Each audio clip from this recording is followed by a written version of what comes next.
This was when a psychopath realized the little girl tricked them. Okay, we'll watch this one. It's like an urge, and it was kind of a time that I could get it out. You are that sick fuck. Steve was pretty much excited. It definitely wasn't his first time. It was like, yeah, it's awesome. You'll get used to it, Chris. It gets addicting, but we'll take care of it. When an inconceivably brutal crime rocks the small town of Mount Vernon, New Hampshire, police and residents alike are desperate to stop the monsters before they can strike again.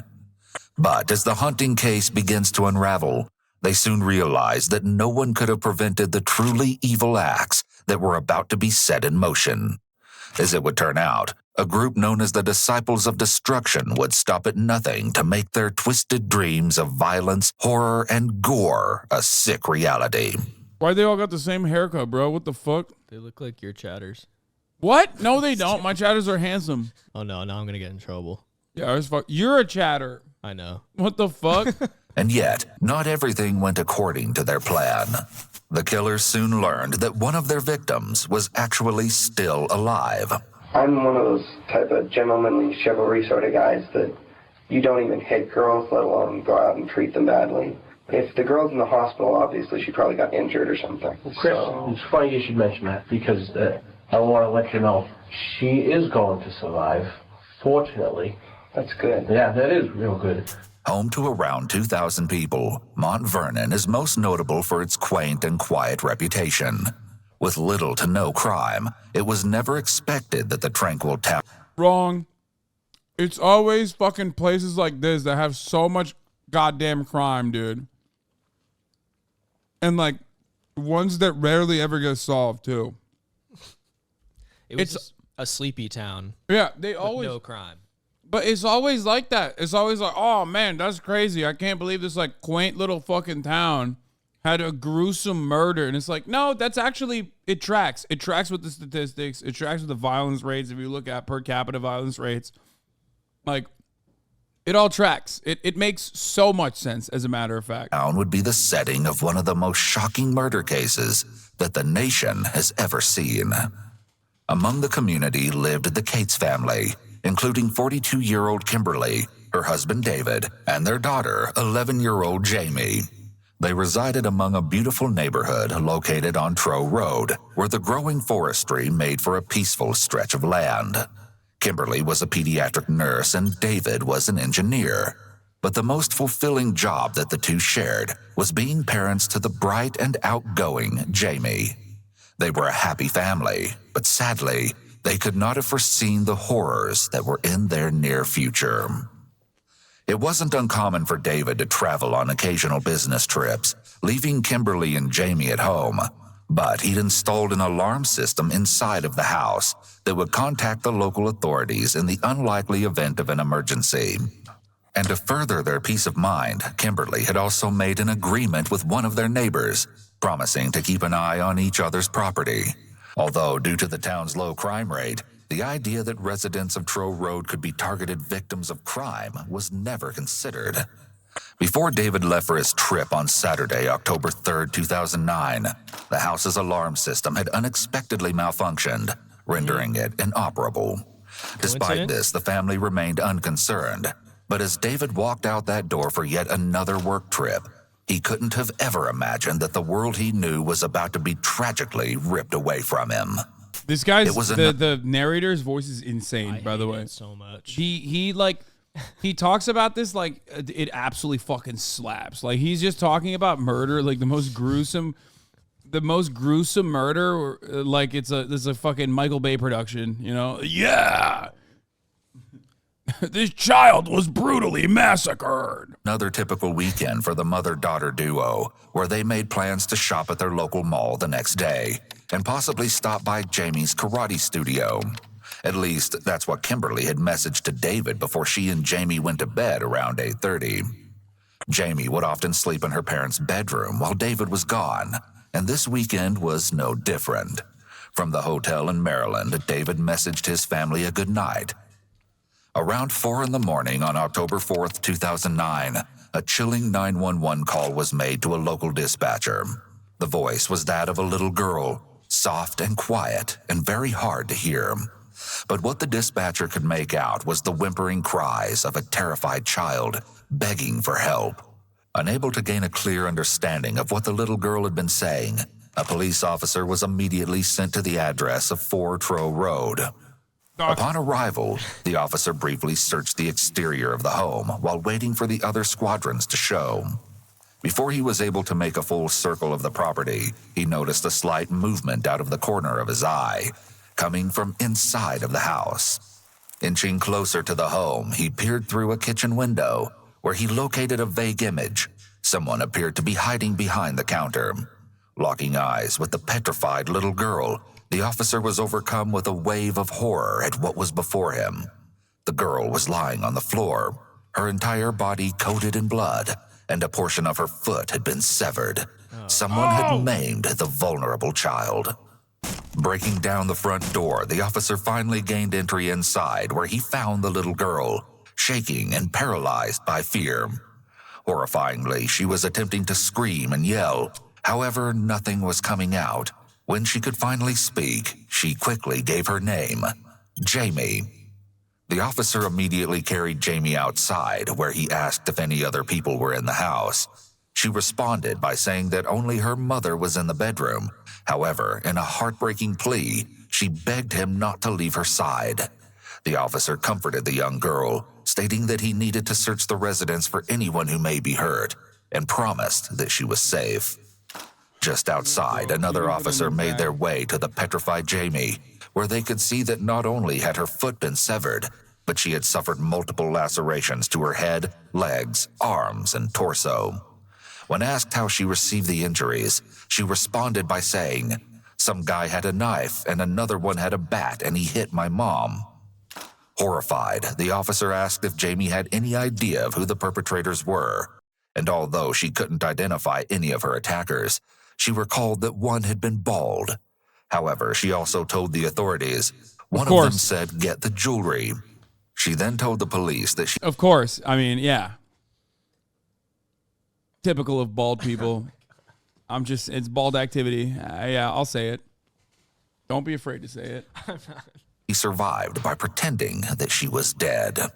Soon, additional help had arrived, and it was then that they discovered all of the appalling contents waiting within the home. Authorities were able to follow the blood-stained footprints across the hallway carpet that led all the way back to the master bedroom. What they found upon entry could only be described as a chamber of horror. Not a single member of law enforcement could fathom the massive amounts of blood that had encompassed almost every inch of the room. Jesus. And then they found something even more disturbing. The officers could barely stomach the absolute atrocity that was before them. Lying on the blood-soaked bed was Jamie's mother, Kimberly, who had been savagely murdered. Severely wounded Jamie was immediately rushed to the hospital, but there was no telling whether she would survive. Following the sickening discovery, the authorities were left with a mountain of questions. Most importantly, they needed to uncover who had unleashed such an evil attack upon a mother and her child. In an attempt to establish the motive, they began to search the house, and they discovered that various items of jewelry had been taken. In addition, they found that the basement window had been broken into, with the screen laying neatly on the ground. Along with this, the air conditioning unit that had been placed in a window above the deck was missing, yet another potential entry point to the home.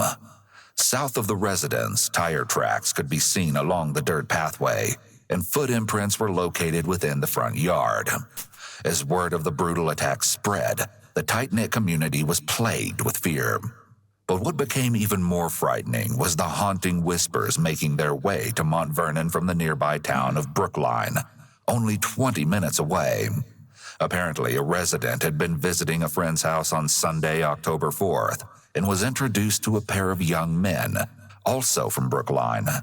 Initially, the gathering seemed to be a harmless occasion. Why are they blurred? But that would quickly take a dark and unexpected turn. Within a You don't short look amount bald. of time, the new friends had divulged a sick and twisted secret. They claimed that they had just killed a mother and her child, while another set of friends watched. Wait, who did The other say this? patrons sat in disbelief. It said that randomly in Brookline, 2 dudes, neither of them bald suspiciously, said that they had killed a mother and a child. Wait, were As they they not listened- bald, or were you just making that up? No, those guys didn't look bald. I'm saying they were blurred, so I can't tell if they were bald or not. Okay. to what they thought had been a scare tactic from the two, or a cruel joke. But as you'll come to find out, the truth behind this harrowing case would only emerge after a series of horrific findings. It's possible that the high of committing the crime had worn off, so the assailants were attempting to relive the attack and experience that rush again by describing it to friends. They likely enjoyed the attention and shock from the others and were potentially confident that there was no evidence linking them to the crime, suggesting that they may have believed That's that they were crazy. smarter than police. There's always evidence linking you to the crime, man. However, they weren't Law tip. Can I give that? I give law tips all the time. I'm not a lawyer, but I give law tips. Yeah, it's fine. You can say. Yeah. You can say that. There's always going to be evidence that links you to the crime. You know what I mean? It's God, just dude, about. This is 90 minutes. It's just about like how stupid the cops are, and cops are very stupid. So smart enough as authorities caught wind of the chilling rumors Yeah. and were in a mad dash to track Buckle down in, the dude. mysterious young men. the real shit is They going would to turn be out the to be interrogation 19-year-old videos. Christopher Gribble and 17-year-old Steven Spader. One day after the horrific crime, they were each brought in for questioning. Okay, they could be It bald. was rather odd that Christopher, of all people, had been asked to talk with the police, considering his background. A longtime Eagle Scout, Christopher was a proud member of the Mormon Church. Suspect number one. Yeah, just like wow, it's so surprising that a longtime Eagle Scout and a proud member of the Mormon Church could do such a thing. and was working towards his goal of becoming a missionary. He'd been homeschooled from an early age, where his parents worked tirelessly to instill the proper values. I don't like This had also homeschool slander, coincided though. with Christopher's Why time. were you homeschooled? No, I think that they get too much heat, honestly. What? Not this guy. Maybe, allegedly. Maybe. I mean, don't know. I We'll have to slander see. homeschool all the time. Why? It's just not good for social development. I have people in this community that have been homeschooled, and they will admit that. They're the first to admit it. I just think that they get a lot of heat. That, I don't know. I feel for them. You're an advocate for homeschooling. I'm not an advocate for homeschooling. You're literally an abolitionist and a homeschool advocate. No, I'm not a homeschool Yeah, advocate. because you're pro-crime. That's why. Because you want more of this. No, that's not true. Also, I will say, just generally, I don't love true crime, but Yeah, because you live it. sure, yeah. Because you're yeah. a criminal. You do No, I crimes think all the time. Yeah, okay. That's right. Well, the angle here was supposed to be, I thought this was going to have like heavily feature interrogation Yeah. for the most part. It seems to just be pure narrative Yeah, of it's- what happened yeah. in this horrific crime, horrific murder. which is why I was trying to figure, like, I thought that this was going to be more interrogation. I wanted you to like, because part of the reason why I like watching these videos, especially the interrogation heavy ones, is like, I love making jokes about how bad the cops are. Because like oftentimes it's like dumb versus dumber, where like obviously the dude who did the crime is like really fucking brain broken, and then the cops are also so stupid that they rarely ever like it's about who is dumber than in the room, okay. like who is going to reveal more shit. It's a race to the bottom, really, which is why I like watching these. I'm sorts in the of Boy things. Scouts, and that's what I thought we were where going he'd to get given to back to his I think it gets to it. I'll also say that, in a person in an interrogation room, besides the fact that like a lot of people are, coerced confessions, false confessions, misremembering, stuff like that happens. It's a really stressful environment for a person when they're talking to police officers. They've been taken into custody. There's these guys, they've got guns. Sometimes, they got their hand on their gun and stuff. Like, it's a very, like, I don't think people shouldn't underestimate how stressful and crazy that situation is for people. No, not me, dude. I'd fucking I would yeah. Not I you. would I would rhetorically dance around them, dude. Yeah, you'd after crush it. my murder. Yeah. Yeah. You blew into that thing 11 times, you said. Yeah. You danced when you blew into it. You were like, did. okay, sorry, I'm going to blow into it What again. do you mean? What am I supposed to do? I'm fucking Don't blow into it. Bro, I was literally what? No, then they can like take your license Get away. 'em. Yeah, in, they can. in the state of California, Yeah, in the they state of can. California, if you can refuse to take the breathalyzer test, No, I know. but Yeah, I know. lawyered. I'm just giving you I just shit. fucking lawyered your ass, dude. All right, well, calm down. community, supposedly building a shed for the Brookline transfer station, a drop-off site for waste and recyclables. Although things weren't always as picture perfect as they seemed. It was no secret that Christopher had struggled with the social portion of his life, where making friends became an almost impossible task. Oh God, it was a The few that he did have recall his awkward demeanor and tendency to ramble during conversation. On top of this, social cues were somewhat of a foreign concept to the Eagle Scout, making for a rather difficult childhood. Human beings have a fundamental need to connect with other people. When someone is unable to or has great difficulty forming even platonic relationships, this can be a red flag for a personality disorder. Imagine. Nonetheless, he carried on with his aspirations of one day becoming a Marine. Another red flag. Immediately. 2 red flags in a row. It's over. Lock him up. I'm also the vibes police.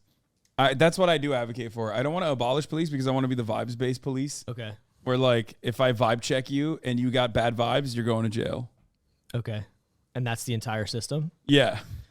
Like, wanting to join the Marine Corps, bad vibes. Okay. Probably should incarcerate this guy, re-educate him. Okay. Until he doesn't think crayons are delicious. What about a guy who, like, wears a lot of Hawaiian shirts? Oh, fine. I mean... Fine. Yes and no. So if it's because I like wearing a lot of Hawaiian shirts. That's right. So if it's like if you're like a chill dude and you're wearing a Hawaiian shirt, that's fine. If you're wearing a Hawaiian shirt and you got like a tactical vest and you know you're just like what is that called? The Boogaloo Boys. Oh yeah, those guys. Yeah. Then it's like you don't pass the vibe test. You're going to jail. As long as the Hawaiian shirt isn't $300, yeah. I mean, I would never purchase a Hawaiian shirt that's $300. Mine was, what was it? I don't even remember. It was $1,000. Enrolled in the U.S. Army Cadet Corps Group in Nashua, New Hampshire. There, he won the Academic and Good Conduct Honors Award. Unfortunately, the excellent student would find himself failing out of the training course in 2008. It was around this time that Christopher's friends and family noticed an odd shift in his behavior, and you'll soon find out exactly why that is. The date is October 5th, 2009. Only one day after Kimberly's body has been found. See, so, okay. Okay. I'm fine watching this. I just, like, I want to be clear that I really don't like true crime. But I think, like, it's also hard because he's got this scary voice and he's like, and then the heinous thing that happened next, like, you wouldn't believe. Like, you hear his story, right? And, like, there's all these signifiers of some, you know, obviously that's what this person is, like, trying to get at. But...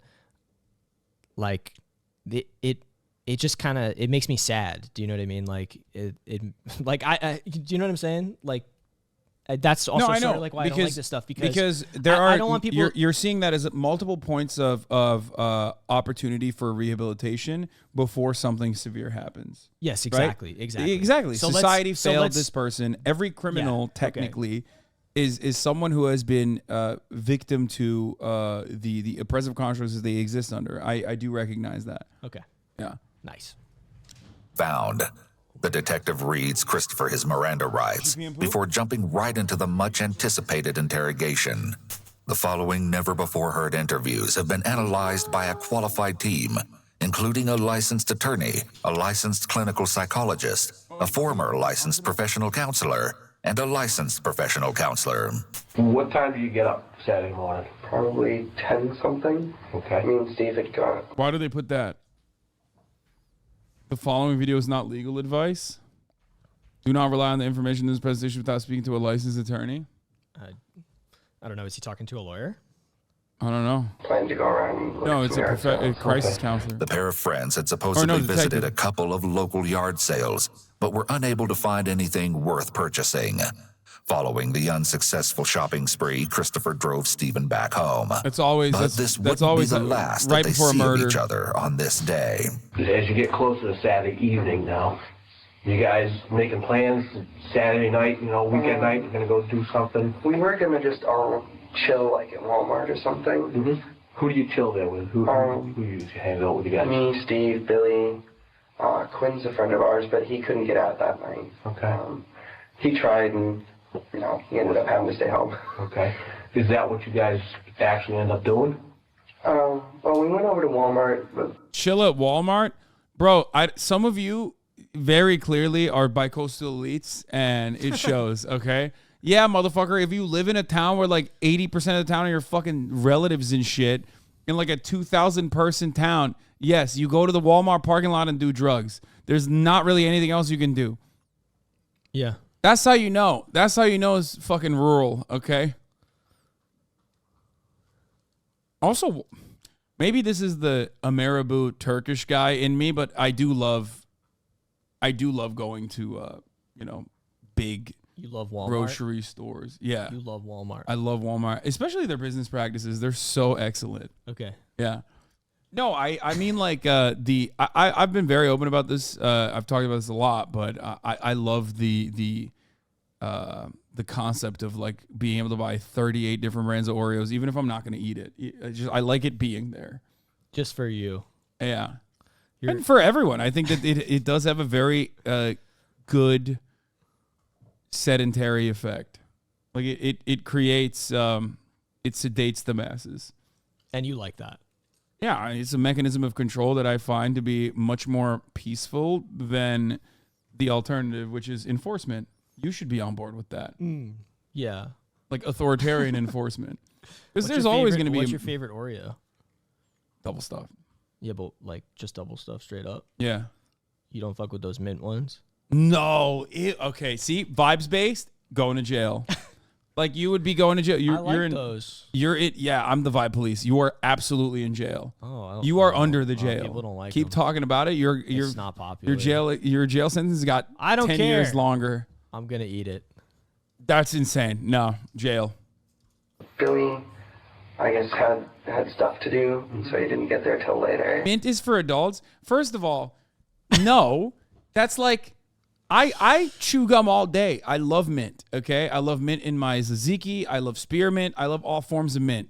I don't even hate like the little minty chocolate that they give you in a nice hotel, okay? They put it on your pillow like an afternoon nightcap, okay? That's fine. An Oreo, like a minty Oreo, is the worst form of what you're talking about.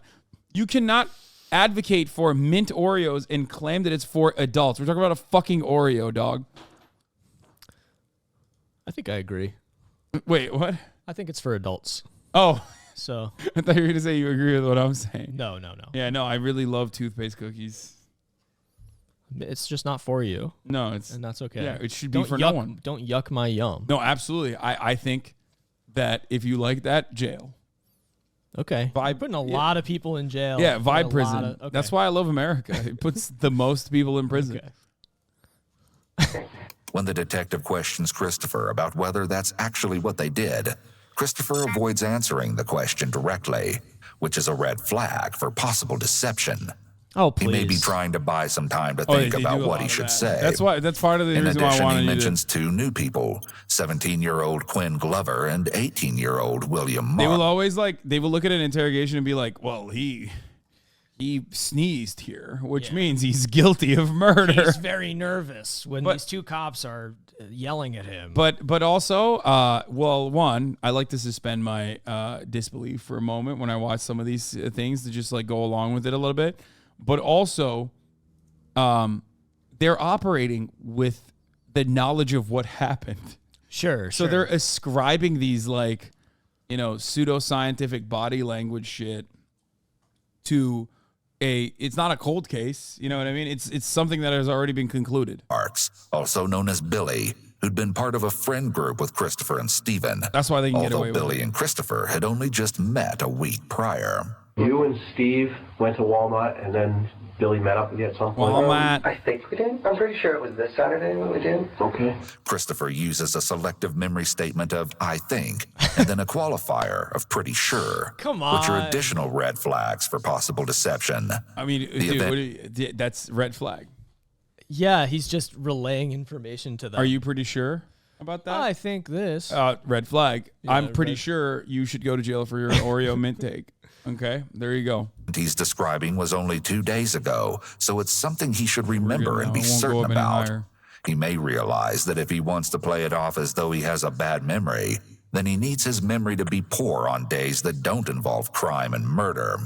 However, the detective will likely be able to confirm or deny Christopher's recount of events based on possible surveillance footage or eyewitness statements, which Christopher may be realizing now. And this is sometime around midnight that you meet Billy? Yeah. How long were you guys there beforehand? I Well, we see. didn't steak. I'm not gonna lie. I see like 4 dudes that look like this. I throw them in jail.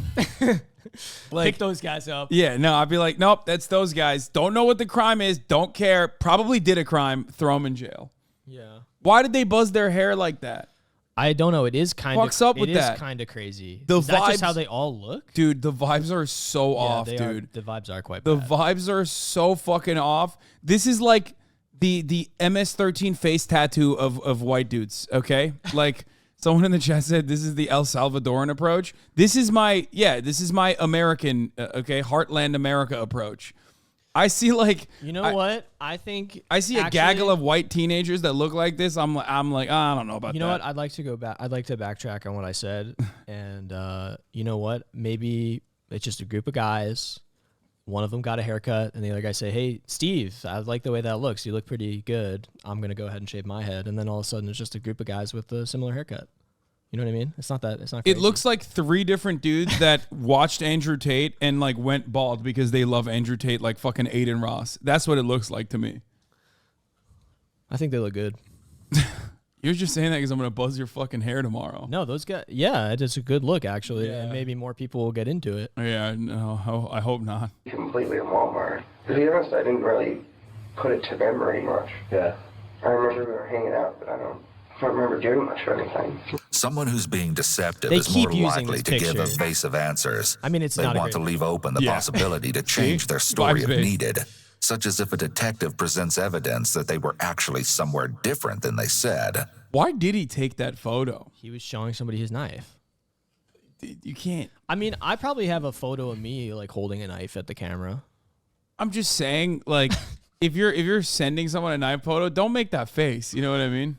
He's just Especially happy. if you're planning on doing a murder later. Well, we don't know that he was planning on doing a murder. We don't even know. Maybe that he they- didn't think about it they at that did do the point, murder. but he does look like he was thinking about doing a murder. I think you're imputing a lot of things, you know, just based on a couple pictures and a overeager narrator with a spooky voice. Yeah, which is vibes-based policing. That's red flags all around. Okay. If a suspect gives a By the way, we joke, but like the vibes-based policing is American policing for the most part. But But, like- far worse. but they're the vibes are racist. Yeah, but the vibes are also super racist, and that's kind of how they do it. And then it's just like I feel like it's a lot of ad hoc and post hoc rationalizations that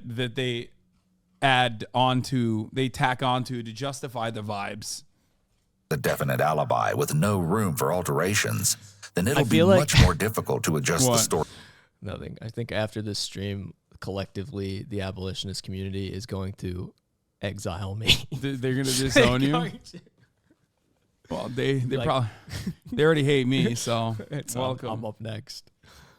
Later on. In addition, Christopher may feel like he needs to be cautious about what he says in case one of his friends gives a different account. Next, he states They already did because of the mint comment, buddy. Yes, dude. True. that they made their way to another friend's house, 19-year-old Autumn Savoy. At Autumn's, Christopher recalls that they watched the popular show Dexter, and he begins to describe Another- his fascination with the series. Who gives Another vibe failure. That is not a vibe failure. We like Michael C. Hall. Oh no, Also- we don't. Maybe we don't. Actually. also, I don't know. Wait, what? Why is he like Oh, canceled I or don't something? know. I don't know. I think he might be. Damn, that was such a TikTok moment of you to just like fucking say you like someone and immediately go, oh, maybe not. What if they've done a crime? Like, okay, well, you didn't know. Who cares, man? It's okay. You can say that. Basic principle, I think, is You're he's just like worried that the TikTok abolitions are gonna come after you. addicted to like blood and stuff. He really likes blood, and because he kills people too. Okay, the one thing I will say is this. Why are you bringing that up in a fucking interrogation? Like, are you trying to look like you did it? Like, I don't understand. I mean, I'm so mysterious, dog. I fucking love Dexter. A guy who is a serial killer. we're hearing snippets of an interrogation. We don't know how long exactly it went on for. Sometimes they have people in there for hours. They maybe don't give them water and food. They can be delirious. Again, it can be extremely high stress. You don't know exactly what you would do in that situation. Not saying that you've done some horrible thing, but like you don't know. And like, Nah, not me, dog. I would never bring up Dexter. Yeah. Okay. Fair enough. I'd be like, I like all the shows where there isn't a serial killer. See, I just got away. With it. Oh, right. Yeah, I'd be like, and then they'd be like, this is not the guy. Yeah, they'd be like, oh fuck, damn, guess we got the wrong guy. Exactly. Because of that, which probably sounds really bad in a homicide investigation, saying where to watch. I mean, he fucking recognized it. Yeah, okay, but that's something I would do, I think, maybe, if I was being interrogated. If you were being interrogated for a murder after you committed a murder? I think, first of all, we don't know. Second of all, I would definitely say something Dog, like, you don't have to not do that public. I would, You don't have to. no, I'm not. This is my position. You're like defending this guy. This already. is my position. Okay? He can't stop himself. That's why you brought me here. Okay. He can't turn it No, off. I'm not gonna sit here and watch My clients be besmirched. Okay, by this. Yeah, well, cretin. Charlatan. Whoever was defending him didn't do a good enough job, I think. It seems like, Being honest, yeah. like, we find it really entertaining because he works as a blood expert for the police department.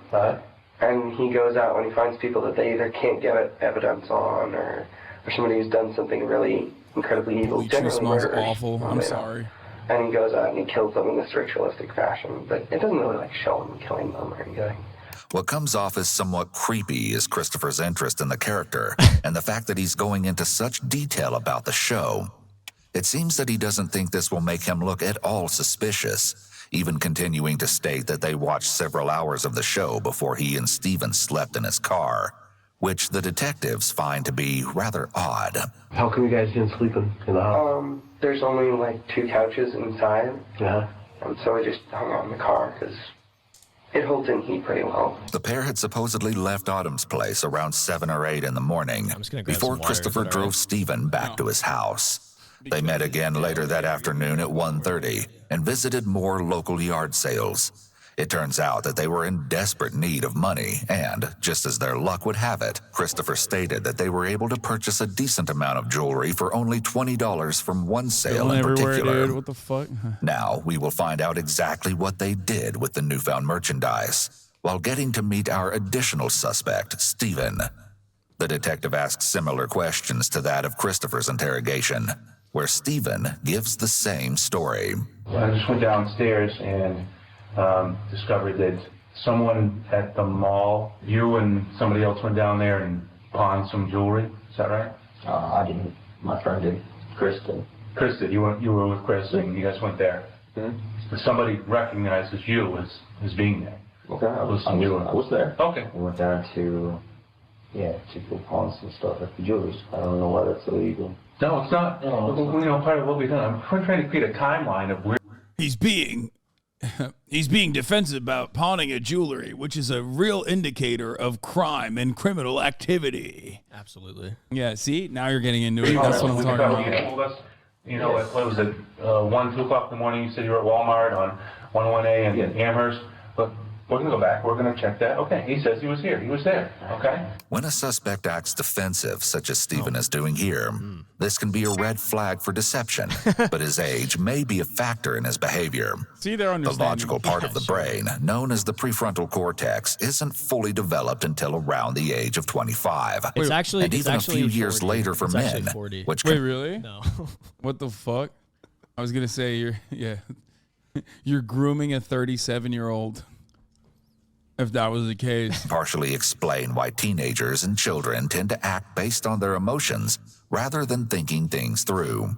It's also possible that Steven sees the interview as a big inconvenience for him. Well, what did Chris pawn?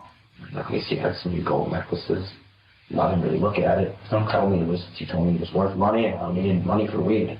To be honest with you. Okay. How much? Damn, bro, he said money for weed? What the fuck? Dog, that's a cop. This is why you don't talk to cops, right? I mean, yes, I'm wondering, what the situation is in terms of how they picked him up. And, this happens sometimes where people think that it's like a harmless thing. Oh, just come talk to us. It's never harmless. Don't go down to the station, baby. Okay. We're not talking to the police. Without a lawyer. Sure, right. If your lawyer's there, that's fine. But I want my lawyer. They this isn't legal advice, but if you say, I want my lawyer, I'm not speaking to you without my lawyer, they might hold you for some period of time, but they can't talk to you without your lawyer. You know what I mean? What if you don't have money for a lawyer? What do you do then? Babe, that's what I do. So that's the point. Like you just go, I don't have money for a lawyer, but I need a lawyer. Well, if they're actually going through a criminal process where they're going to,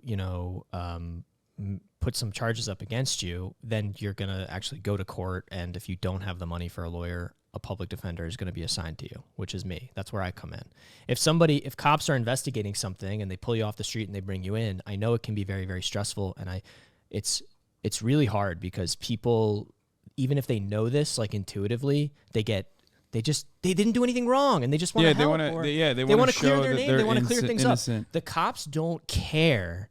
The police do not care necessarily that like you did or didn't even do this thing. They're just trying to find the person where they're like, this is our guy. We're going to book him. Boom, boom, boom. It's all done. They don't care who they're, putting in jail. They just care that they're getting somebody for the thing.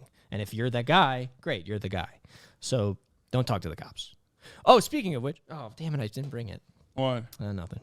What did you? Okay, you can bring it tomorrow. I'll bring it tomorrow. How many necklaces do you remember? Like two or three. Like $130 worth of gold. Christopher and Stephen had only recently become friends again after previously meeting during their time in the Boy Scouts. Years later, they would somehow reconnect, bonding over the same interests. The interest being murder. Oh, dude, that's right. Interests. Fucking got and him. Stephen, just like his friend, had grown up with issues of his own.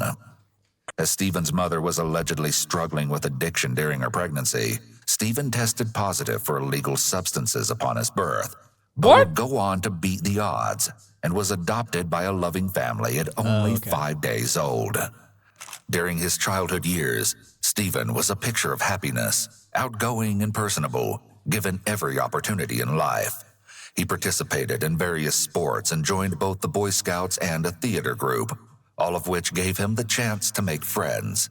But once he approached his teenage years, it was like a switch had gone off. In an instant, the once lovable boy turned cold and became uncontrollable. This would later be... People with mental health problems are fundamentally unlovable. That's what he wants you to know. Oh, that's okay. I was gonna, yeah. I mean, yeah, they're embellishing that. I mean, that is on a list of things that are like horribly wrong with this video. That once lovable boy. That literally did it. I didn't even realize that was like a thing that was upsetting because every other aspect of it is like also just as bad, if not significantly worse. But yeah, that's like the whole point of true crime. You know what I mean? That's what they're doing. Confirmed through one of his close friends, Autumn, who had much to say about the troubled young man. I just knew Steve was getting worse from talking to him. And then... Narc, what do you think about this? Autumn, he just wants Snitching. clout. He wants clout. But he can't, his face isn't even shown here. I know, so he's an idiot. Yeah, he should have been like, yeah, here, this is my photo. Put my face up there. Yeah. At some point, he went away. I don't know exactly where. When he came back, he was not the same person. He wasn't that emo kid who had issues at home. He was this kid who wanted to be a gangster, a big drug dealer. Like, it was odd because somehow he always managed to have money for drugs. Bro, he would sneak out at night. You got comfy with it so quick. You got so comfy with the blicky, dude. You went from like, oh man, I'm a lawyer, I can't touch the gun. In New York, it's illegal to even look at a gun because it's like, pussified. You said all those things, and now you're like waving it around, dude. Borrow his parents' Look at cars. everybody going hands like, up. we'd hang out a lot. He was someone I could talk to. It's nice to have someone else who understood. His mood swings could happen in the blink of an eye, leaving his friends and family to walk on eggshells. But even worse, Stephen was developing violent tendencies. His mother, Christine Spader, noted that at one point, Stephen had punched a wall out of... I mean, that's like, that's like a very Kyle thing to do. You know what I mean? You got to punch some drywall. That's like, it's a normal part of the process. Have you ever punched a drywall? No. Really? Have you? No. I punched windows. Did they I punched break? a window before. Yeah. You were upset? It fucked me up. The window? Well, when you punch a window, it has the capacity to fuck you up. For sure, because it like slashes you and stuff. Yeah. See this? Yeah. That's from a window punch. What was Not going for on? a crime, by the way, allegedly. Well, that was the first flag in your descent into madness. Yeah. It just fucking, dude, it was spraying. It was like right on the vein, as you can see. Gross. Yeah. I don't like that. Did you talk to somebody about it? No. Maybe you should. Maybe we could talk about it after this stream. I just, you know, I just pushed it down. We could talk about it after. That's what you got to do. That's the healthy thing to do is like you push it down and you drink. That's not legal advice. It's spiritual advice. Okay. Yeah. Sheer frustration. During a most memorable incident, Stephen and his father were having a heated argument, and the teenager, engulfed in rage, allegedly pulled out a knife. He saw LGBTQ flag on the window. Sad. Yeah. Okay, dude, you don't have to out me like that. You know what I mean? He started to associate with kids from different high schools, where he apparently joined a gang known as the Crips. What? Although his father, also named Stephen, believed this to be nothing but teenage nonsense. Yeah, bro. In addition, he would take recreation. He joined the Crips fucking New Hampshire division. Like, literally, what the fuck is he saying, dude? You need that representation in New Hampshire. What the fuck? Like the Crips? Or just like a chapter? Yeah, Are the they New chapter Hampshire based? Yeah, New Hampshire chapter. That's cool. Yeah. No, like the more realistic one was if he said he was like a juggalo or something. Like that's. But the juggalos are about like peace and love, I thought. I know. Well, even though they are technically considered a gang by the FBI. Really? Yeah. I think I might be a juggalo. That wouldn't surprise me. Why? Because I like mint Oreos. That and also because you like crime. You're crime is pro-crime. cool, dude. Get with it. You're pro crime. You didn't even know that the Juggalos were a criminal gang, so it makes sense. Because it's yeah. Because you're like what they do, the crimes they do are good. And prescription drugs in order to help with his supposed anxiety. Stephen's parents grew increasingly worried about their rebellious teen and finally took him to see a psychiatrist in 2006. Stephen's behavior indicates that he was showing signs of having conduct disorder. Sometimes when behavioral problems are sudden and severe, like in Stephen's case, it occurs due to some sort of trauma or major stressor in the young person's life. And because Stephen was heading down such a dangerous path, his parents reportedly spent thousands of dollars in an attempt to help their son. However, he was eventually diagnosed with bipolar disorder and major depression. They would apparently go so far as to enroll him in an addiction treatment center, but were devastated to learn that he required a higher level of treatment than the facility could offer. Stephen was then taken to a residential treatment center. Yeah, of course. I just think like, I don't know. I think like, I know you get this, and I think also the people who watch get it, but like, I think it's important to say like, I think this is super, I don't know. It's really stigmatizing people who, so that's such a common thing, like bipolar disorder and people who deal with, struggle with these things, and it's treatable. And I think it's important to point that out because I really, really loathe the framing of like monster, and then, this monster, like even at the beginning it was like, he's unlovable.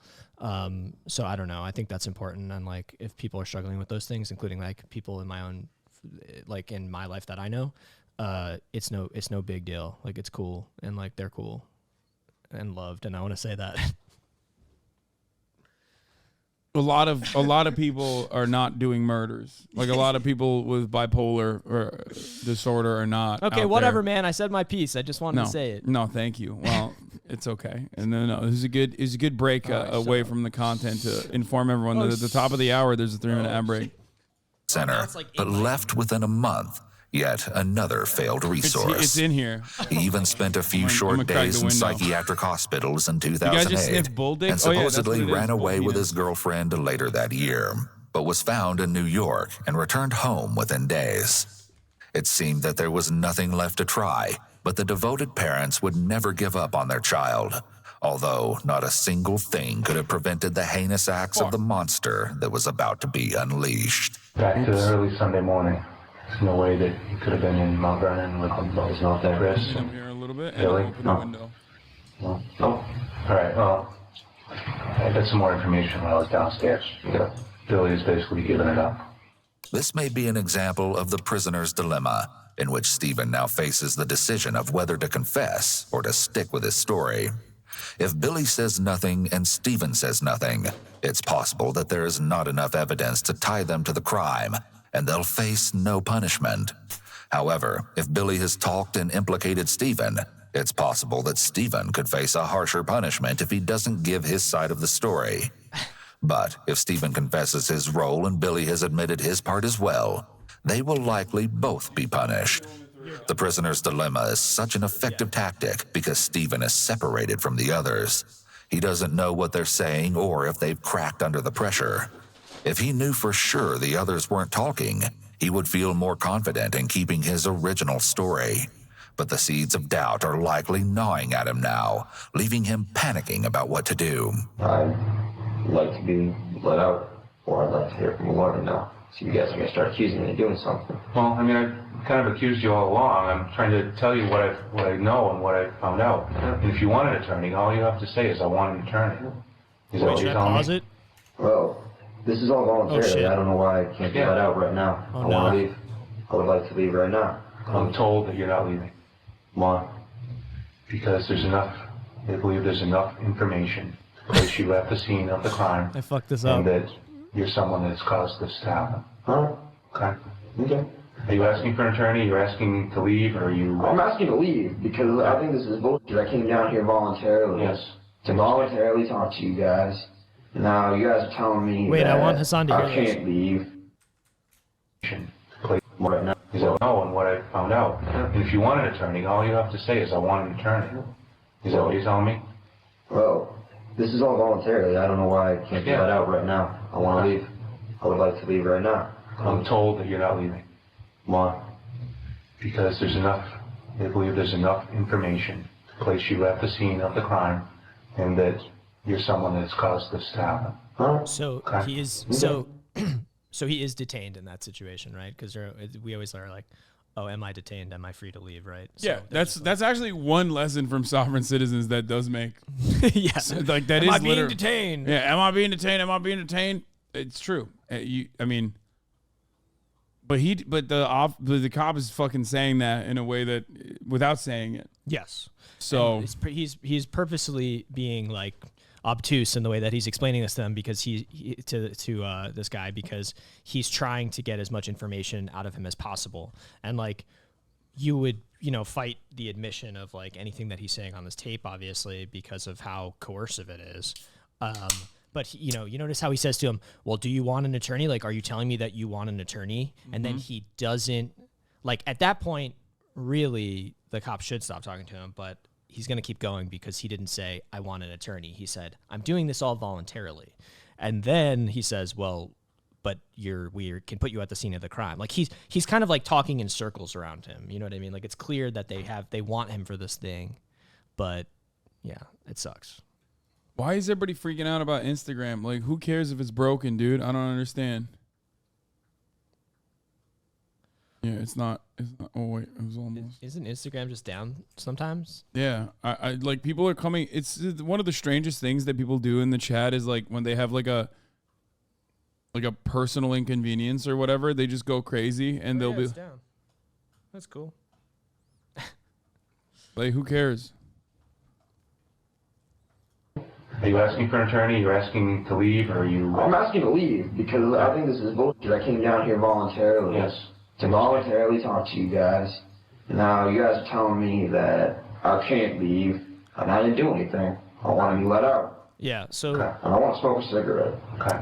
Frustrated, the detectives must end the interrogation.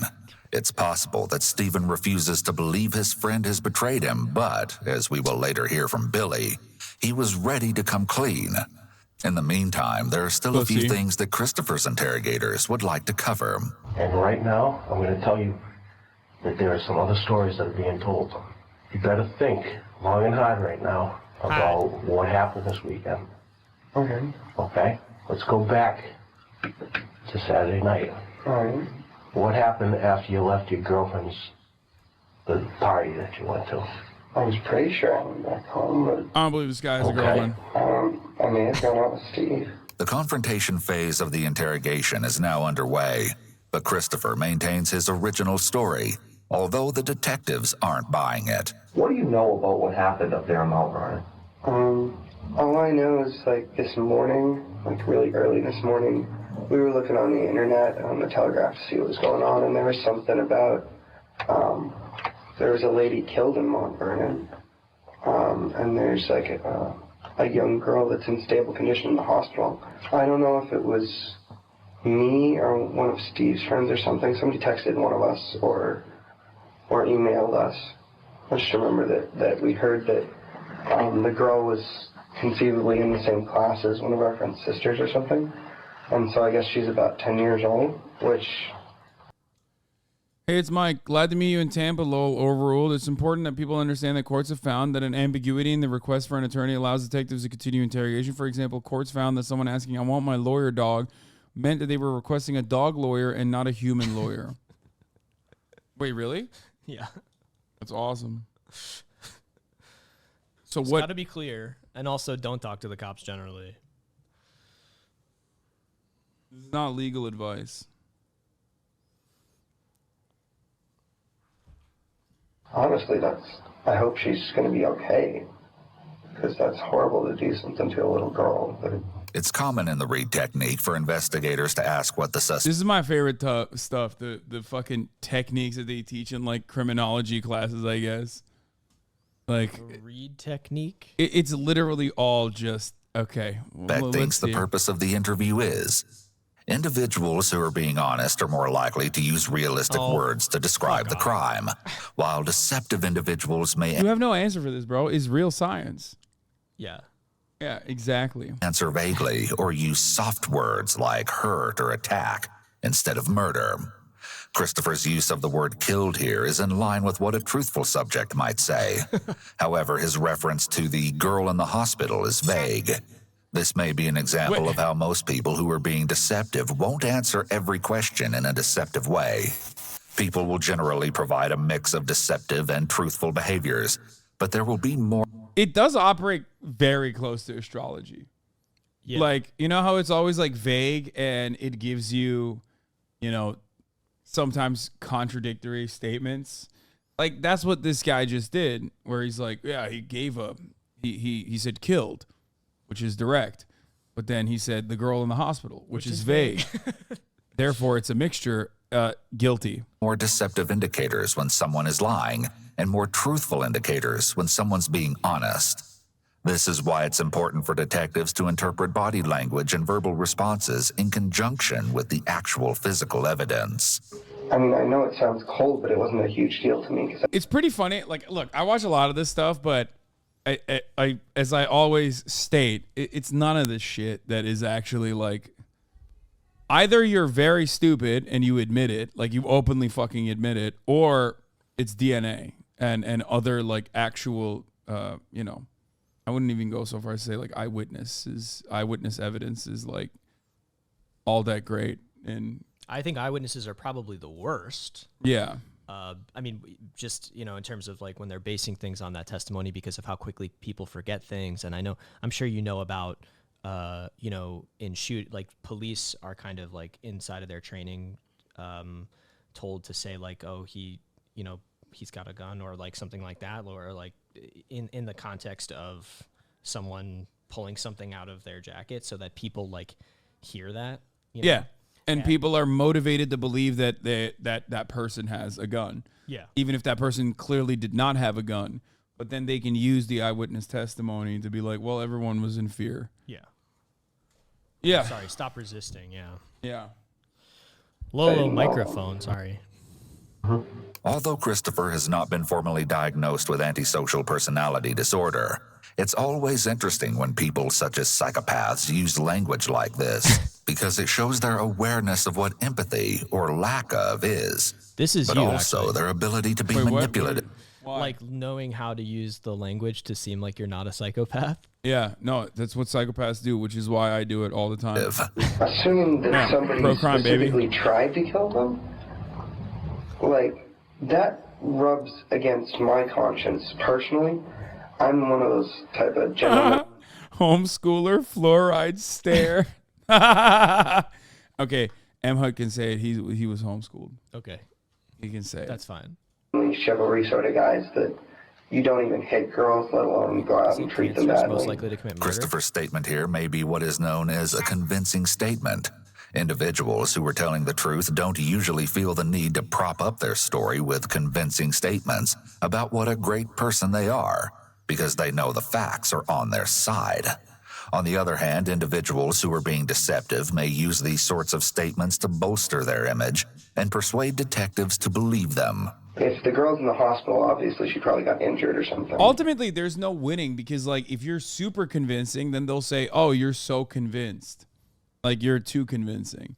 If you're flubbing and you're, like, I don't know, jumping around in your statements, then they're like, oh, you're insecure and therefore guilty. All of it is guilty.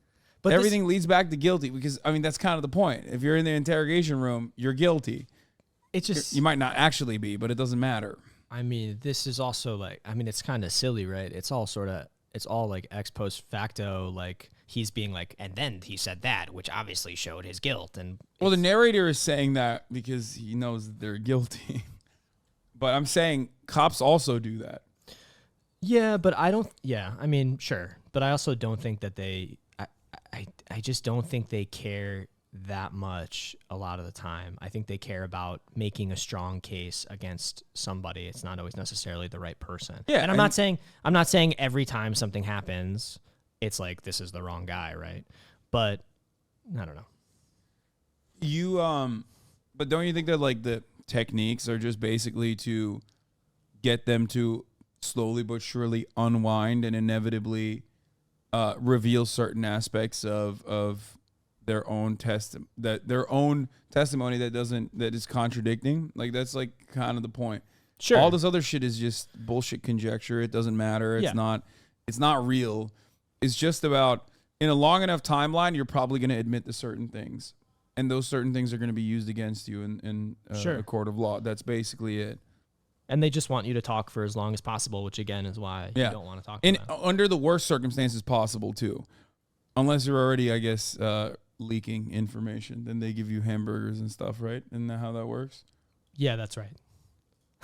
Well, Chris, it's funny you should mention that because I want to let you know she is going to survive. Fortunately, that's good. Yeah, that is real good because it's real good because she deserves to be alive, and so does the lady, I'm sure. You know, but you know what else is good? It's good because she can ID the two people that were in the house. That'd be awesome. I hope you guys can do that. Yeah. Christopher's voice is slightly shakier, and he overall sounds less sure of himself here as the detectives attempt to break his confidence. And although Christopher states his relief that Jamie is expected to survive, he's likely panicking at the thought that she may be able to identify him. Let's say it was a robbery gone wrong.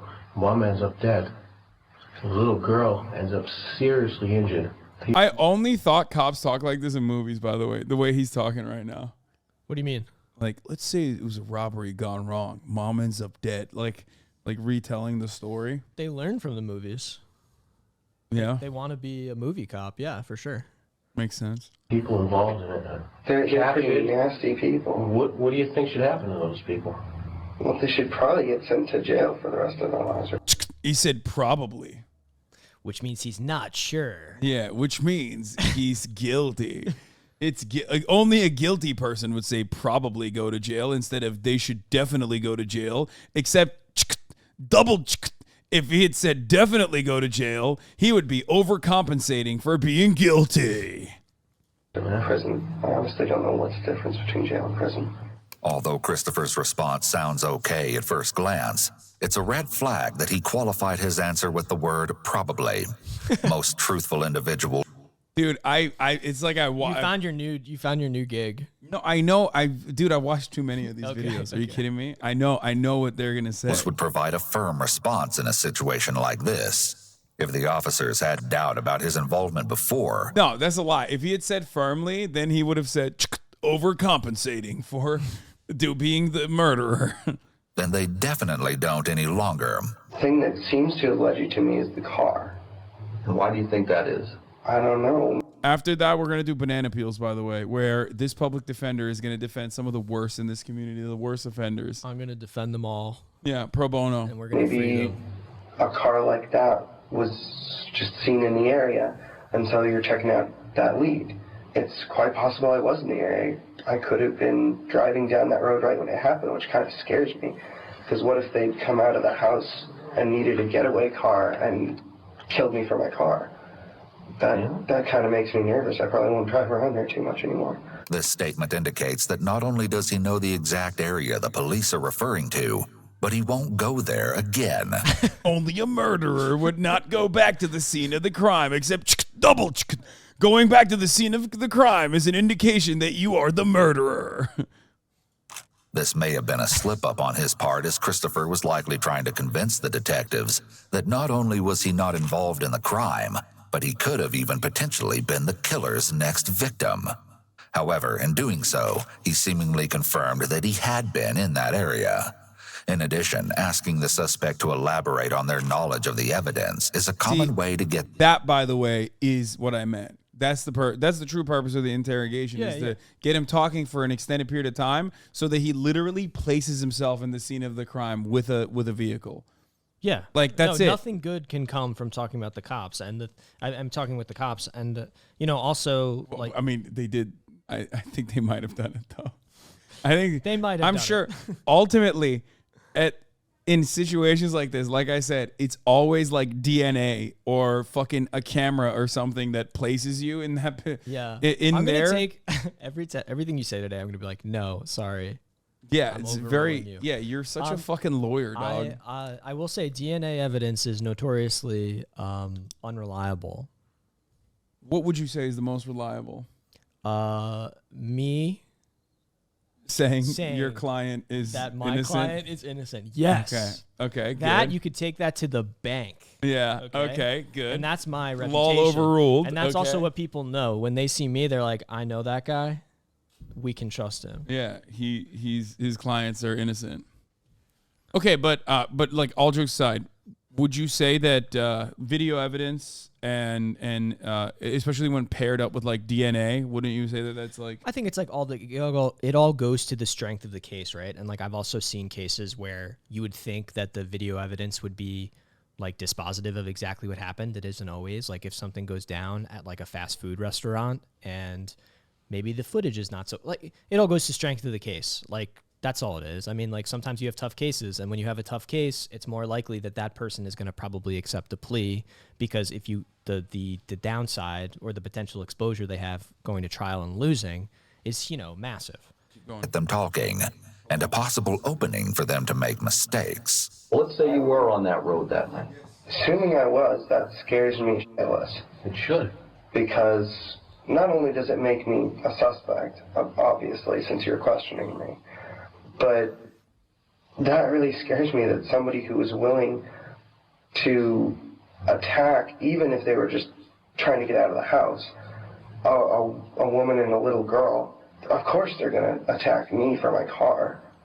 Like, I've never had my car jacked, but I've been scared of it sometimes. Apparently, while driving around on Saturday night, Christopher and Stephen traveled all the way to Mount Vernon. Christopher states that they eventually parked in a driveway down one of the back roads for a bathroom break, but he doesn't clearly remember where they were. Unsurprisingly, the detectives find this to be more than suspicious, but rather than confront Christopher just yet, they switch gears to a new topic: the gang. Stephen had recently formed the Disciples of Destruction, looking to achieve a sense of brotherhood along with financial prosperity. He recruited none other than Christopher, Billy, and Quinn, where the essential values of the group consisted of loyalty and violence, with the only way in being the commission of crime.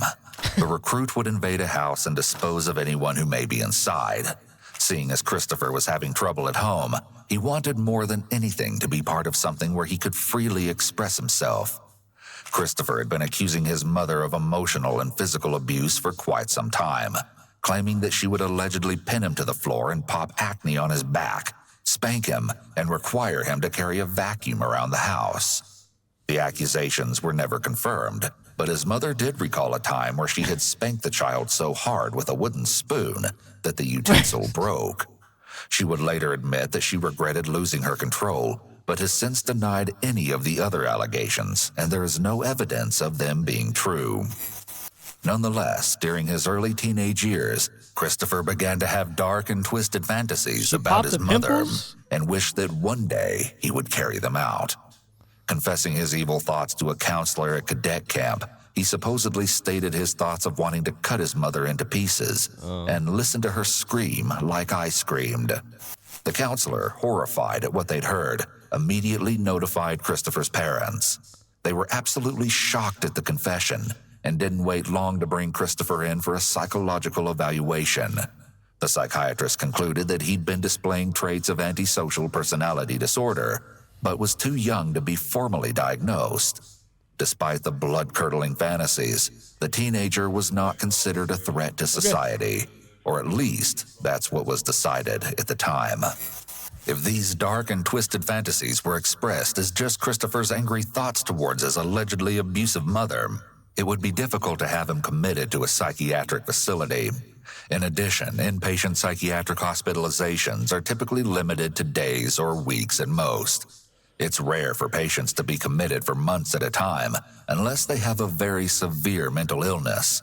So, although Christopher displayed all the signs of likely being a hazard to society, it's difficult for his parents, his counselor, or his psychiatrist to do anything to stop him from someday acting on those thoughts. Sadly, in many cases, it's only when the person acts that measures are taken to prevent them from harming others again. I mean, you know, my whole thing with this is, like, obviously it's entirely speculative on behalf of this narrator. I don't mean that, you know, Christopher, if he went and did this thing, you know, obviously it's horrible, but, like, the idea that there's no possible alternative that could have helped him before this situation developed, that, like, he needed to go to some kind of facility where he would be kept away forever, when the professionals who evaluated him determined that, like, he wasn't actually at that time, you know, in extreme danger to himself or other people. And it was later that something ended up happening. Also, you missed something kind of crazy. What? Which was his mom was, like, Dr. Pimple Poppering him, like, was, like, holding him down and popping his pimples. Okay. Christopher? You missed it. Wait, what does that have to do with anything? Like, it was like abuse that he.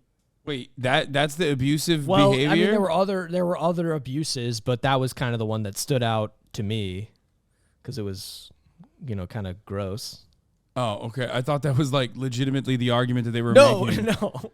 Like, the mom was doing Dr. Pimple Popper shit, which made him but it was a serial killer. I mean, it kind of was what he was saying, but yeah. No, there was other forms of abuse? There were other forms of abuse, yes.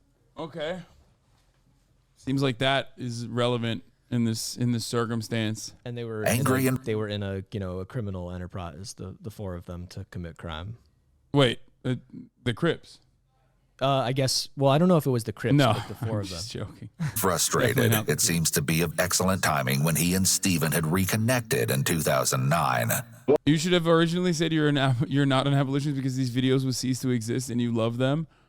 Okay, I don't love these videos. I do love some of them, though. That's true. Some of them are pretty great, especially ones where, like, cops are really fucking bad. Like, we have a lot of memes about the JCS ones. JCS ones are pretty solid. What would you do if Steve put you in a position, a pretty hairy predicament? Would you stop him? I kind of want to make you watch the Legend of Jeff video. What is that? It's like a legendary interrogation video. It's probably the most famous one.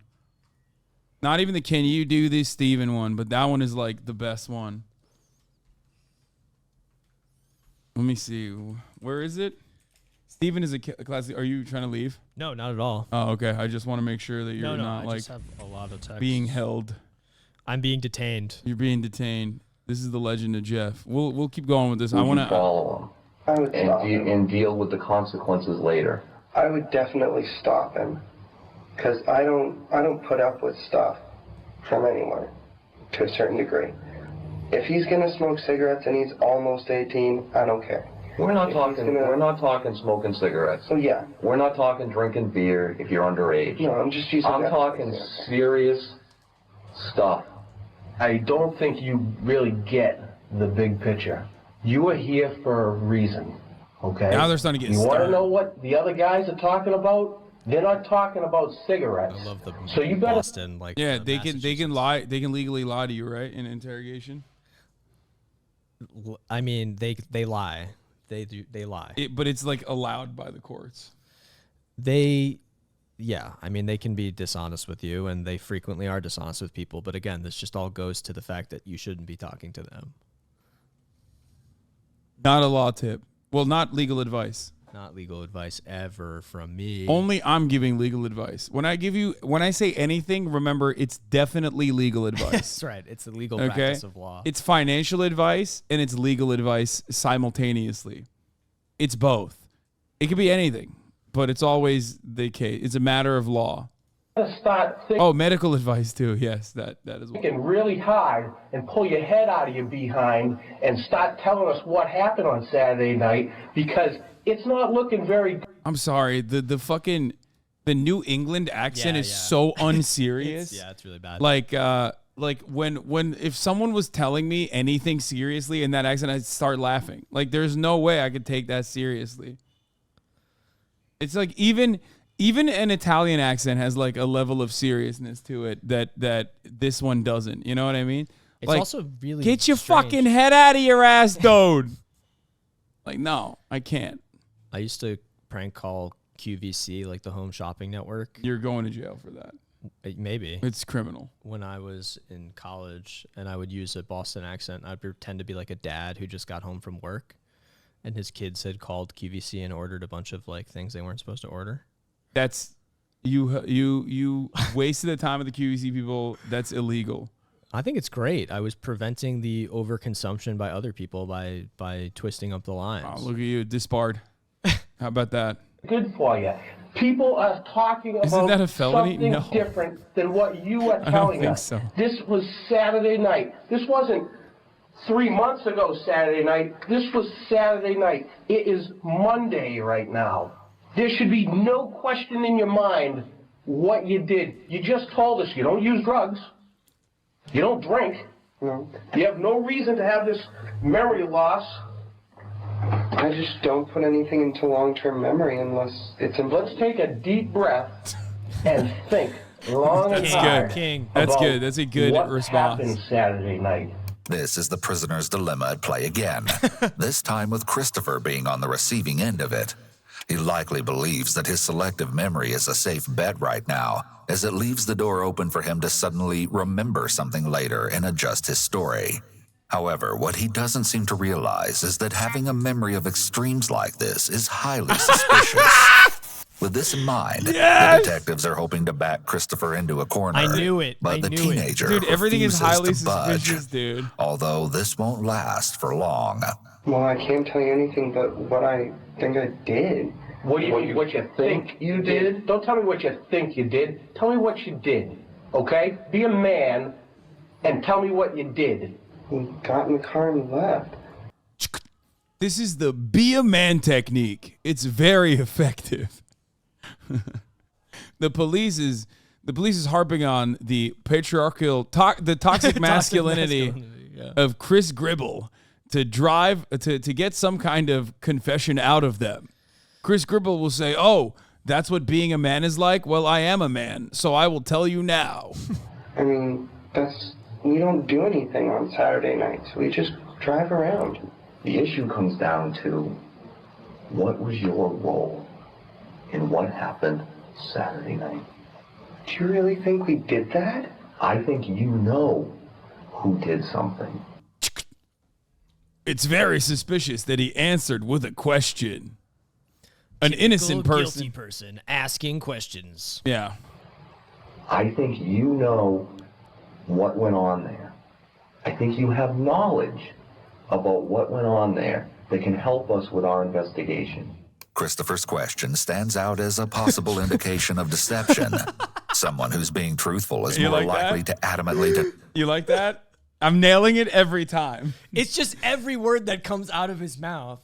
He's like, this is a sign of his guilt. Dog, this is like probably maximum 25 minutes of interrogation. They have to they ran it out for an hour and 30. Deny any involvement in a firm tone of voice. But Christopher's is weak, and his question is clearly lacking any actual denial. The detective is also using an alternative explanation that minimizes the suspect's role in the crime by asserting that Christopher has knowledge of it, but without accusing him of taking part in the act itself. You guys really think that we did it, don't you? I tell anyone you did it? No. No. You Ah, I got him. That's like the I shot the clerk thing in like My Cousin Vinny. Oh, I haven't seen that. What? I've never watched it. My It's brother so was watching good. it the other day. It looked oh, Jesus Christ, I hate this. It looked kind of boring. Wow, really? Yeah. That didn't have enough like CGI raccoons in it. What? I don't watch any Marvel movies, so you're not gonna get me on this, Mr. I love Thor, Thunder Thighs, or whatever the fuck. I don't like that. That's your favorite movie. That's a lie. Clearly, everyone in here knows that that's your favorite. No, it's not. Tell anyone you did it. Why would you So if tell I told you did someone it? is telling us right now that you told them that you cut that little girl's throat, that would be a lie. Yes. That would be a lie. I would never hurt a girl, let alone some little girl. That's That suspicious. would be horrible. Stop. Because he said he wouldn't hurt a girl, but not a grown woman.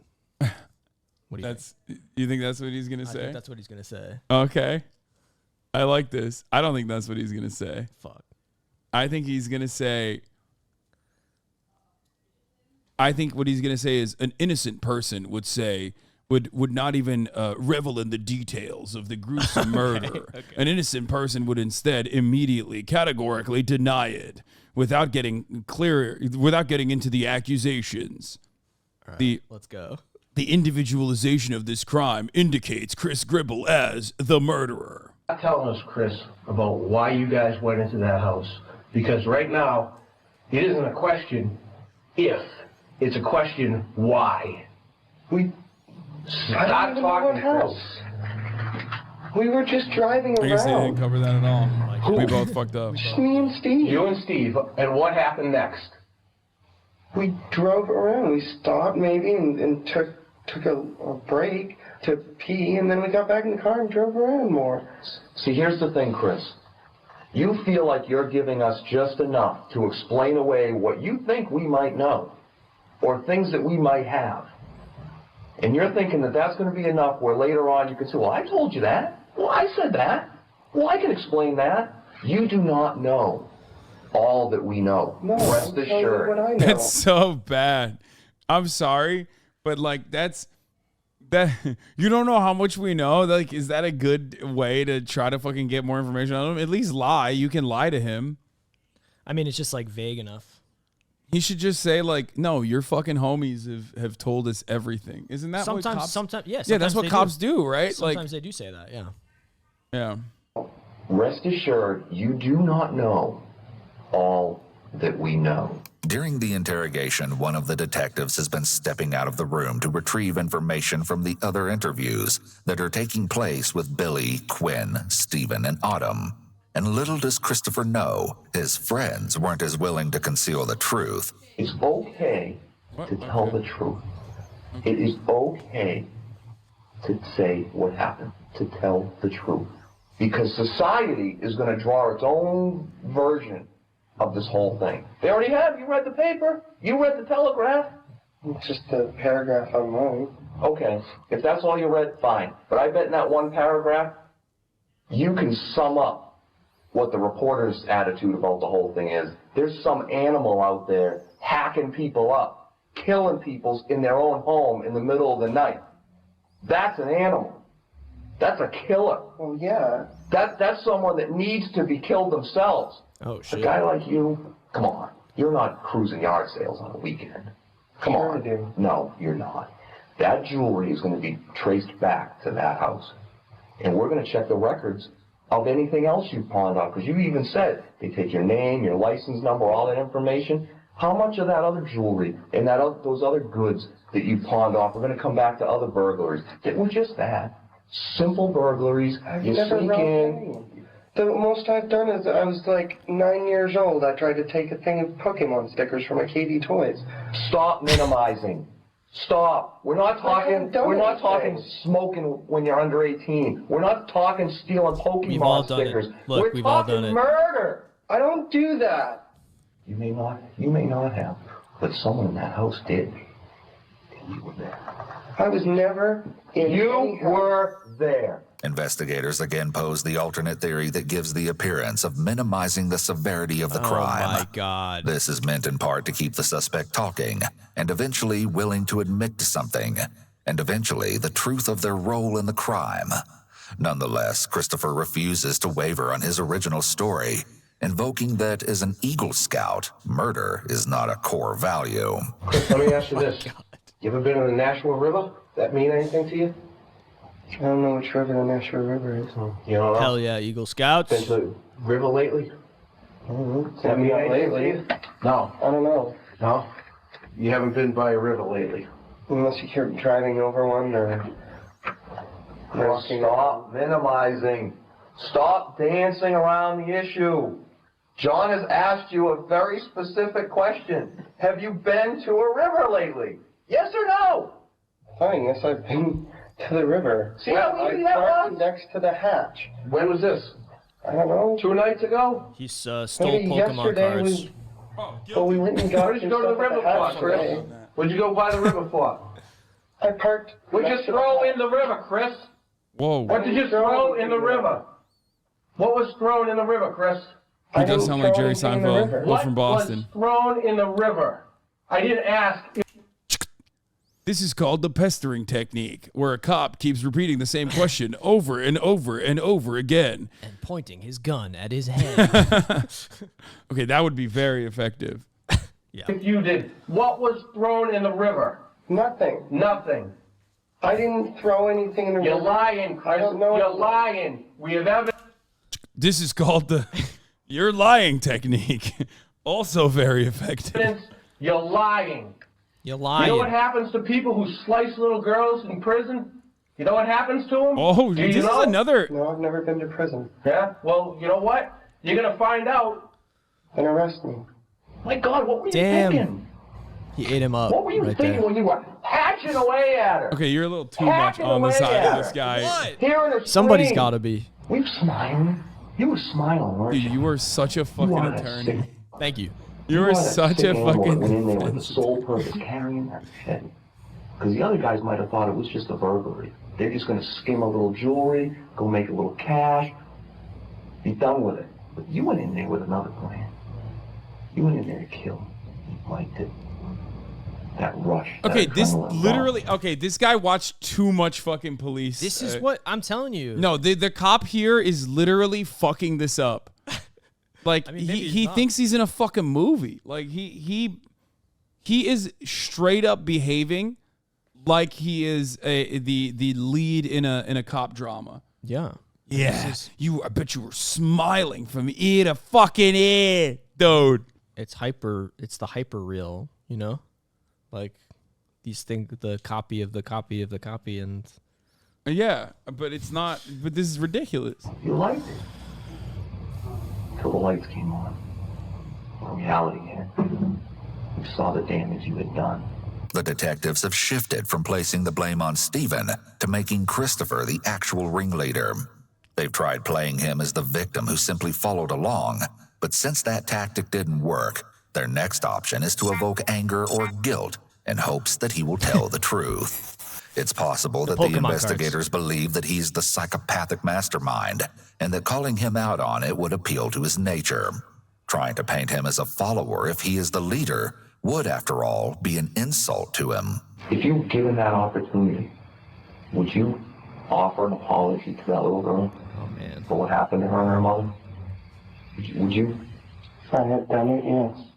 Most people would tell a person that was That's insane, dude. That's like an insane. Okay, when did you stop beating your wife? Is like what they're doing here. Yeah. It's Right. like, when did you stop beating your fucking wife, dude? severely injured, they were sorry it happened, effective. regardless of their involvement. It's part of an empathetic response. Christopher's answer lends significant credibility to the idea that he is on the psychopathic end. See? So even when he gives the right answer, it's because he's a psychopath, so he's able to fake it. And of antisocial personality disorder. Since to be fair, he might be, because, the crime itself is pretty wild. lack of empathy is a key component of psychopathy. This statement labels him something of a deviant, whether he was guilty of this particular crime or not. What? Following the heated confrontation, Christopher decides that he doesn't want to speak with the detectives any longer. But over an hour later, he seems to have changed his mind. Not only this, but now we're able to hear from the much talked about Billy, who has been confessing all along. The detectives begin by reading Billy his rights and quickly dives into his side of the story. This is your chance to talk, Billy, so I'd like you to just tell us what you know about the incident. I don't know much. I only know what I've heard from my teachers today in school. Okay, Billy. The information we have is that you were there. The detective informs Billy that he's not the only suspect being interviewed at this very moment. So why don't you go ahead and tell us what you know about the incident out in Mount Vernon? What I know, about which part? About your involvement in the incident. Yes. My involvement was, I was just there. Okay. Who were you there with? Steve's there, and Chris, I don't know what his last name is. You don't know Chris's last name? I've known him for a week. Okay. And well, y'all got the same haircut? What the fuck is... Can someone address the haircut question? That's all I care about. They're just homies. No, that makes no sense. Like, they you and all... I kind of have a similar haircut, a little bit, maybe. Okay, okay, you bring up a fair point. Like, if we were wrapped up in a murder... If we were wrapped up in a murder mystery... But Get him! Well, it's not going to happen until tomorrow. You're going to have a different haircut. It just, doesn't make fucking any sense whatsoever that they all have, they went and got the same fucking, very specific buzz cut. Who else were you there with? Quinn Glover. Okay.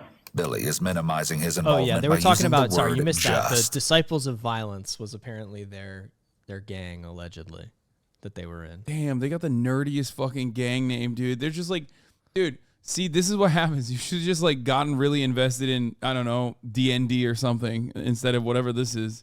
This is likely an attempt to lessen his punishment and possibly any feelings of guilt. Given how quickly he admitted to being there, it's possible that he either felt compelled to clear his guilty conscience, or he's a person who succumbs easily to pressure. I mean, hold on, wait. In addition, when more... don't you have a group of, your boys and you have a name for your group of guys? No, because we're not murderers, unlike you. Well, I have a name for my friend group of guys. We're called the BHB. What's that? The Broken Home Boys. Because we're from broken homes. Really? Are you fucking with me right now? I can't tell. I don't know. Oh my God. You'll never know. More than one person is involved in a crime, a psychological phenomenon known as diffusion of responsibility occurs. This means that each person feels less responsible for the crime because the responsibility is shared. If Billy is being honest and saying that he was there but didn't actively participate in the attack, he may have justified the crime to himself because others were doing something much worse. I get a call or a text from Stevie saying that he's in the trailer park I live in. Yeah, and he wanted to meet up with me. He wouldn't tell me why or anything, so I'm like, whatever. Okay. Chat, on a scale of 1 to 10, how bent are you going to get if I skip this and go to the Legend of Jeff video instead, which is much shorter, and then we can move on to ban appeals? They're fine with it. Okay, everyone wants to skip it. Okay, good. Holy shit. All right, let's do it. It's too long. It's a slow. Yeah. God damn. Okay, yeah. All right, let's watch this one. This is a classic. Skip. Am I under arrest? This is Jeff. For now. This is Jeff. I'm under arrest? Yeah, I'll explain everything, but before I explain myself to you, before we talk to each other, I need to read your rights, okay? What am I under arrest for? Well, like I said, I need to read your rights first. Obviously, the charge is robbery, okay? Yeah, I'll explain everything. I'm under arrest for robbery? You are, but let me read your rights real quick, okay? And then I'll explain it all to you. Is that okay? Let me do that real fast? All right, Jeff. Can you read what? Right off the bat, this guy's trying to read him his rights instead of fucking, immediately diving into it. And bad cop. He should be, he should be fucking, I mean, yeah, we're gonna. He should be. Frag Okay, him. Kai is about to bark. I'm letting you know. Don't get scared. With me, just read in your head, okay? Before we ask you any questions, you must understand what your rights are. You have the right to remain silent. Anything you say can and will be used against you in the court of law. Does that make sense? You've probably heard these before, haven't you? Does that make sense? You might need to go outside. Do you understand your rights? Never mind. She laid down. Do you understand your rights, Jeff? Yes or no? You understand? Do you understand what I read you? Did you comprehend what I read you? Killing it, Jeff.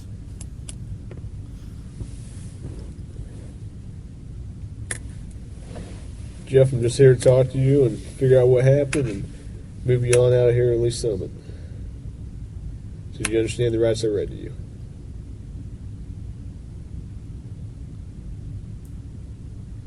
Give him nothing, If you got Jeff. something that says you didn't do this robbery, this is your chance to talk to us. Okay, good cop. Usually I'm the prick. You look like the prick. Oh!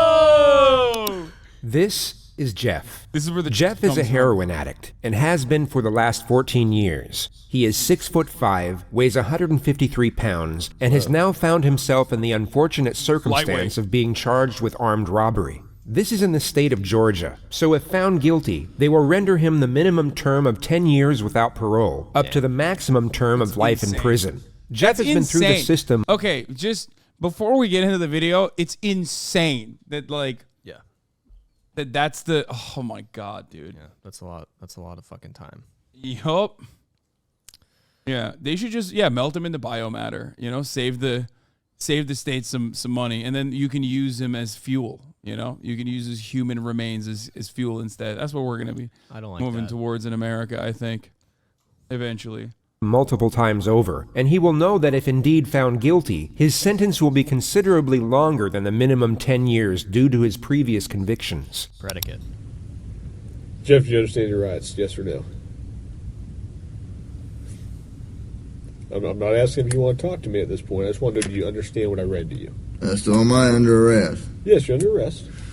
Get me back to the cell. I don't talk to you, All right. motherfuckers. Okay, you're done. Want a Coke? He's back. Yup. He Bill, pop it open or extracted you a need to? Coca-Cola out of him.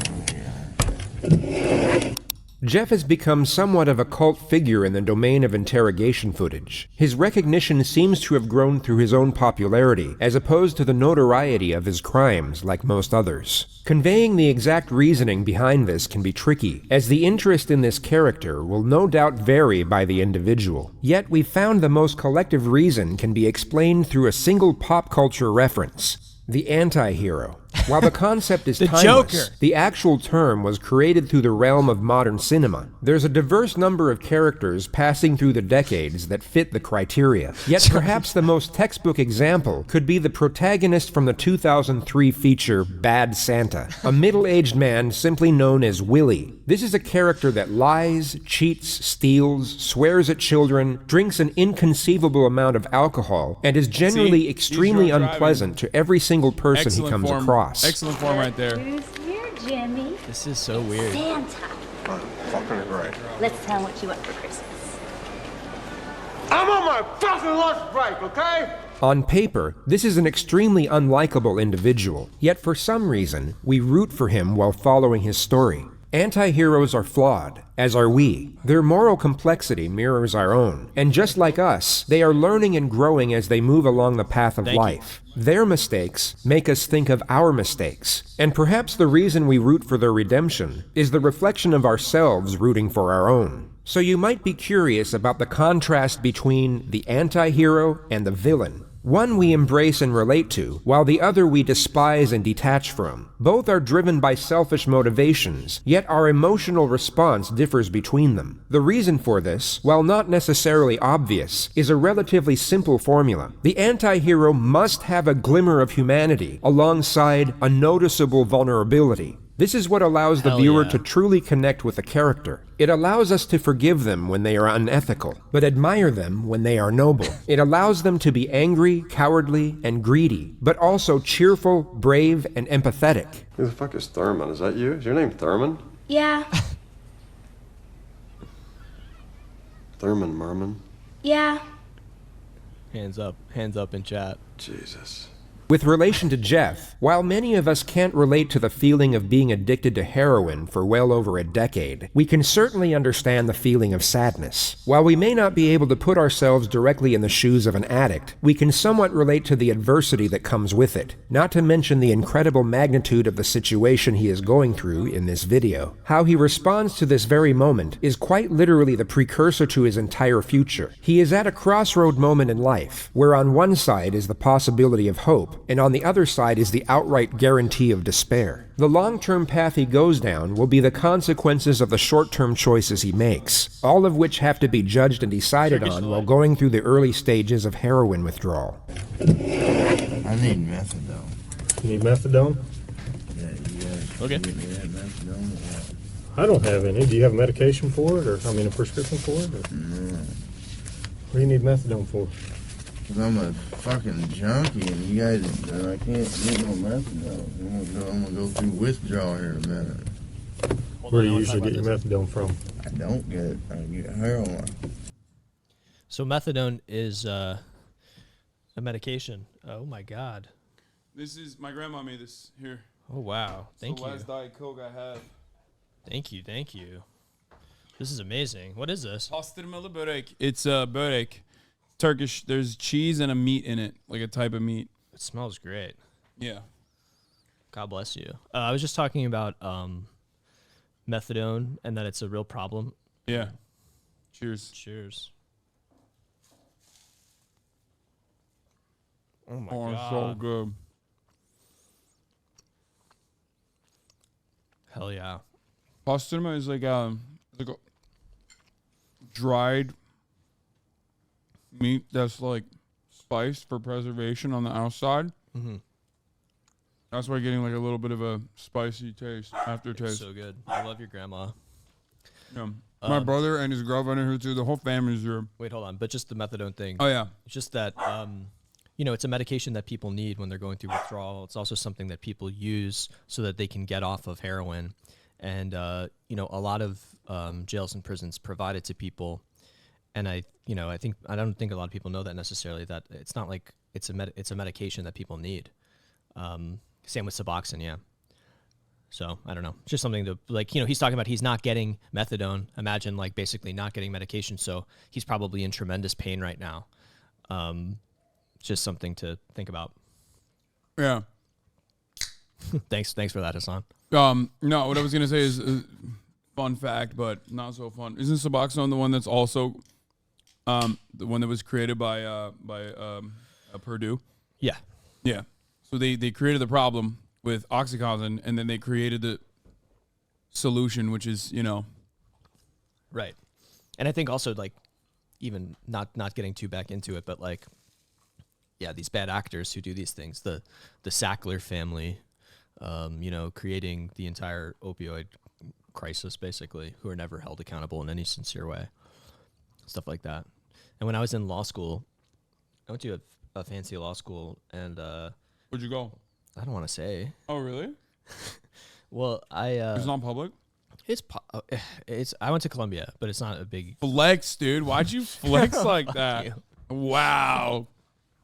Wow, But, dude. Oh yeah, I hate you so just much. leak your fucking LSAT score too. Yeah, like, okay. So anyway, when I was there, what was your LSAT score? I'm not telling you. Oh, come on. No, I don't want to say. Come on. No, I'm not saying. I'm not saying that. What are you talking about? We're not talking about that. Okay, it's go not on. important. So I was in a legal writing class, and I was puppy. Hey, puppy. Hayır. Çıkarır mısın? Ben çıkardım, ciş yaptı sadece.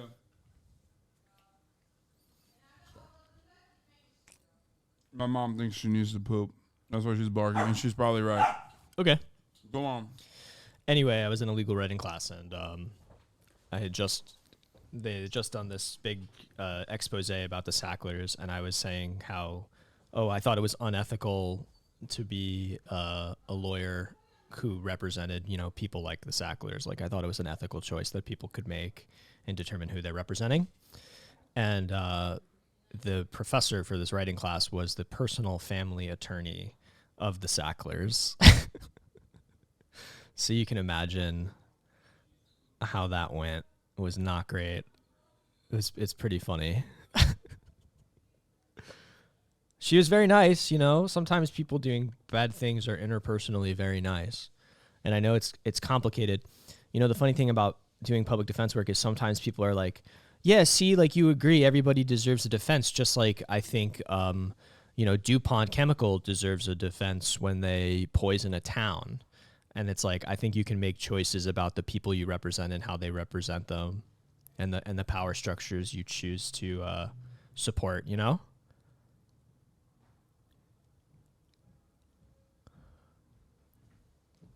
That's all I'm saying. Anyway, we're Gucci. Let's do it. Jeff. How long you been using heroin? Long time, buddy. What are you trying to talk to me about here? You're not going to eat it? I am. Better eat that, bro. Look, here's the deal.